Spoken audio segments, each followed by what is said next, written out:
12 मई बरोज बुध को कराची में चांद की ऊंचाई है 7 डिग्री, पेशावर में चांद की ऊंचाई है 6 डिग्री, इंडिया में चांद की ऊंचाई है 6 डिग्री, बर्मा में चांद की ऊंचाई है 6 डिग्री।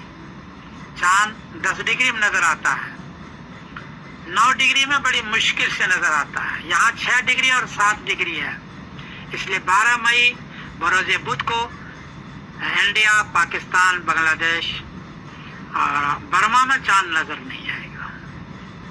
13 मई बरोज जुमेरात को कराची में चांद की ऊंचाई है 17 डिग्री, पेशावर में चांद की ऊंचाई है 16 डिग्री, इंडिया में चांद की ऊंचाई है 17 डिग्री, बर्मा में चांद की ऊंचाई है 17 डिग्री। इसलिए 13 मई बरोज जुमेरात को चांद नजर आएगा और वाज़ा नजर आएगा। और 14 मई बरोज जुमा को ईद उल फित्र होगी, ये तय है। कोई आदमी अगर 12 मई बरोज बुध को चांद की गवाही लेता है, गवाही झूठी है, इसलिए कि चांद आसमान पर नहीं है।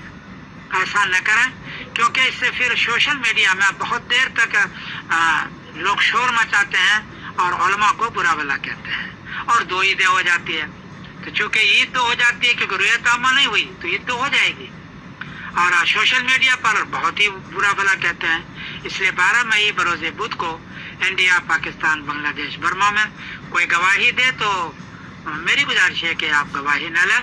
और 13 मई बरोज जुमेरात को रुयत आमा करें और 14 मई बरोज जुमा को ईद करें सभी, और यही असल है।